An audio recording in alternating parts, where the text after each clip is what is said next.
You're listening to the livest show in Sacramento. Lady Charmaine live on 97.5 KDEE.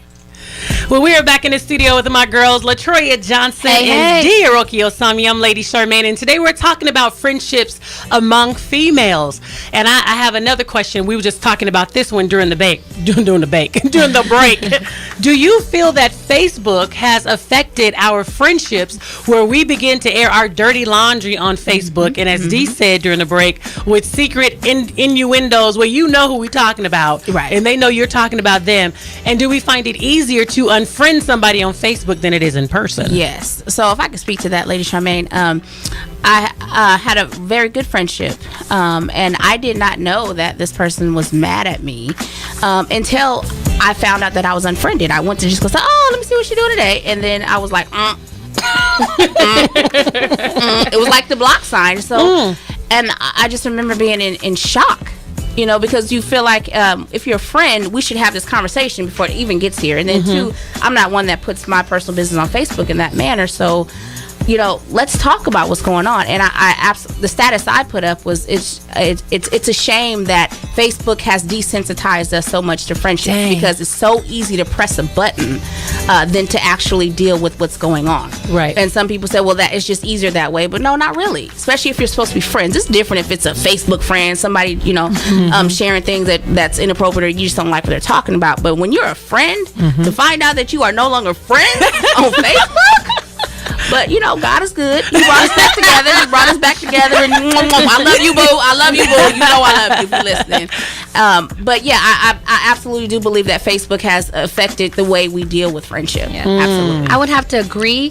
I just had something similar happen to me. We were talking about it on the break where I didn't post anything on social media. Like, I didn't go into detail about what happened and anything like that. But I just kind of cut the person off. I just felt like at this point in my life, I was the one that was continuing build the friendship. Like, I was the only one that would reach out. How are you? Is everything okay? And I needed a friend at that time. Right. But I was the only one I felt that was putting in effort.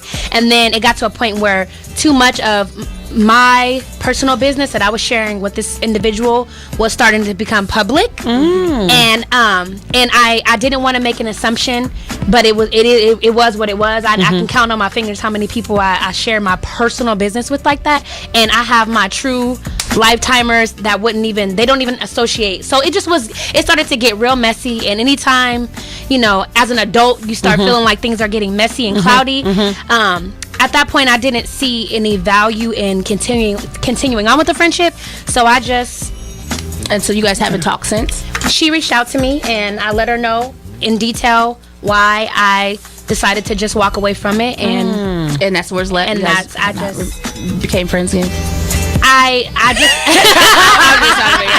you know, I'm just on her side a little bit, like, okay, well, just give me because I remember that, like, you know, I was hurt. I was like, but you didn't. What?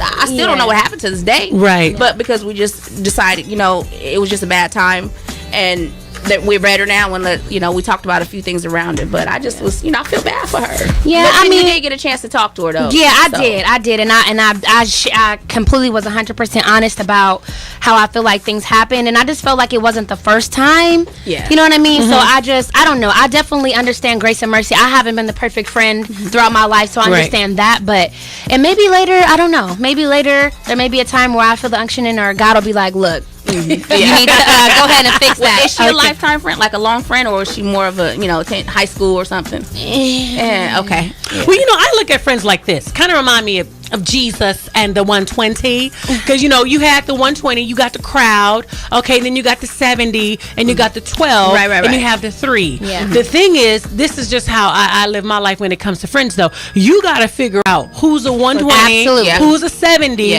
who's a 12, and who's a 3. Absolutely. And sometimes we mistake a 3, you know what I mean? You know, when they should be in the crowd. Absolutely. You know what I'm saying? And so we have to be able to discern which one that is. And I never forget, and I understand when you're opening up and you're going through and you need a friend and you want to talk to somebody. I remember I was talking to this girl, just pouring out everything, right? I don't pour out everything no more.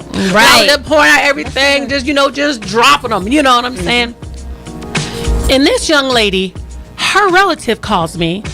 This is years ago though. She said, Charmaine, She said, please don't tell them anything anymore. And I was like, well, why? She said, because after you talk to her, she calls me and tells me everything that you told her. So that did it for me right there. And then there goes that trust again, coming in, creeping into the rest of your relationship. There you go. So then are you obligated now then to go to that person and address the issue, or can you just say, I'm good? You know what? I'm be honest with you. I never addressed the issue, and this is why, because I thought I might kill her. Oh, so it would just be best. Then I just walk away now. There you go. I think it'd be best for the both of us. You know what I'm saying?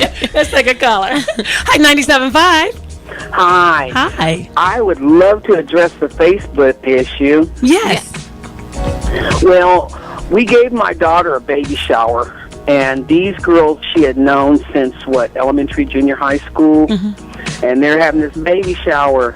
Well, they had the gifts and all that thing, and after the baby shower, after the girl had given my daughter a baby shower, her and her two sisters went on Facebook and dogged my daughter down to the ground right after the baby shower. Okay, hold on. Well, let me get this clear.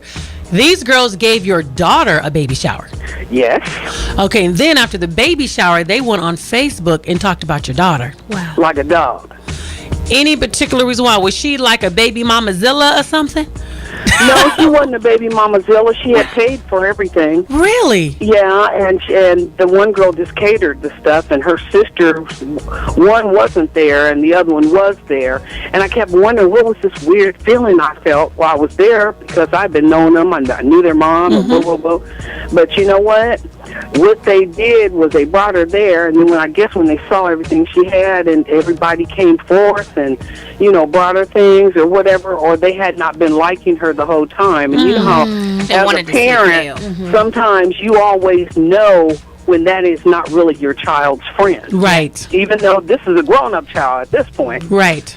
But our reality is that the sensitivity and motherhood that women have naturally, we can walk into a room and know when it's not cool. Right. You get that. Mm-hmm. Yeah. And so for them to give her a baby shower, throw the whole thing for her and everything, except for what she purchased to make everything else happen. And then for them to go, and then they were talking about how they wanted to beat her up and all this stuff on Facebook.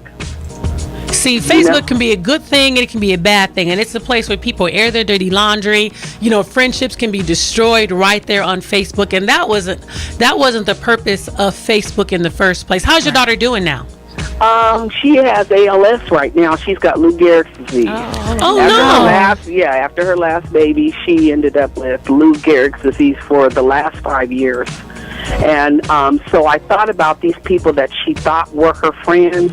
And now, even with this disorder that she has, she's seeing who her friends are. And, the people that she grew up with that she thought were her ace-boon coons, her friends and everything, I don't know if they can't handle the fact that she's ill now, or they, as far as they're concerned, maybe good riddance. And so, guess what, we don't got to deal with her, But as her parent, I'm standing steadfast beside my queen, you know. And I actually had to talk to their parent that time, And I said to myself, I said, if it was material, all they had to do was ask. Right. But you know what, we as females, the maturity levels, we say sometimes it's immaturity, but sometimes it's just straight envy and jealousy. And they don't say anything because, those girls stayed so close to her all the time, you would have thought that they would have never, ever done anything like that, And so some people want to be right in your hip pocket because they want to know everything you're doing. And that is so true. And you got to be able to, and that's the thing, you got to be able to discern that, who have your best interest at heart. You got to be able to monitor what you share and what you don't share. Yes, ma'am. And it's amazing how you can't share everything with this person that you can with this person that you could with this person. And it's, and it's sad that we're in, we have those type of relationships, but it's true, and my heart goes out to your daughter though, because I know that was very hurtful for her. But some of the differences that we have now that we didn't have back in the day were that we had grandmothers, we had aunts, we had older cousins, we had all of our relatives in some areas of the country, like in the Midwest and stuff, where we did things as women together, and that was groomed in you from childhood. You know, we canned together, we quilted together. They taught us to do different sewing techniques and sang together and prepared for our Easter presentations together. Right. These kind of things are not as blanketed as they used to be back in the day. That is so true. Well, I want to thank you so much for calling in and sharing your story with us. What's your name and where are you calling from? I'm Yay. Your name's Yay? Uh-huh. Well, hey, Yay. That's my favorite All word. right, peace and blessings, ladies. Same to you. Thank Striving you. for the best for us queens. Yes, thank you, Yay. Bye-bye. All right.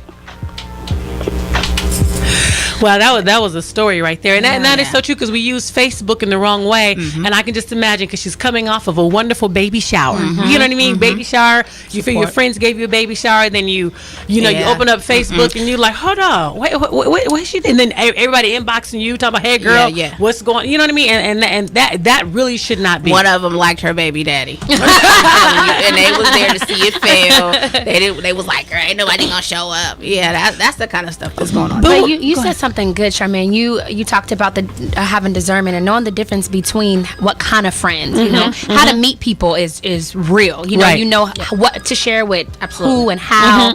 You learn that over time about. You do. You know, who's a seasonal friend, who's going to be here for a lifetime. There you go. You know what I mean? Who is in my life just for this particular reason, or I'm in their life for this particular reason. Right. And then who's here for the long haul that I can really share the real with. Real with. They can be with me when I'm low. You need that real friend. When they say you can take your weave out, take your weave everything off, take your eyelashes off. When you walk in the house and you automatically log into their Wi-Fi, it's real. And I'm saying, Paul.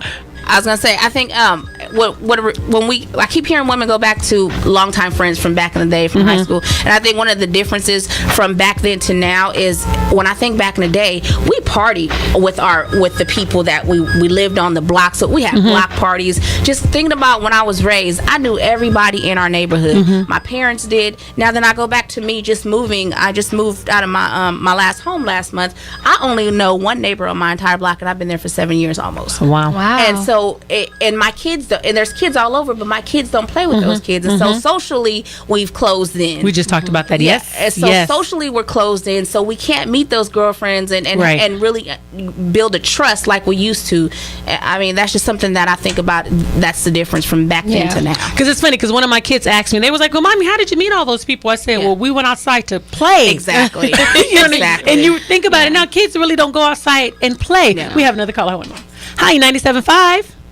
Good evening, ladies. Good evening to you. Hi. What's your name? Where are you calling from? My name is Sally. I'm calling from the Fair Oaks, Folsom area. Hi, Sally. Hi.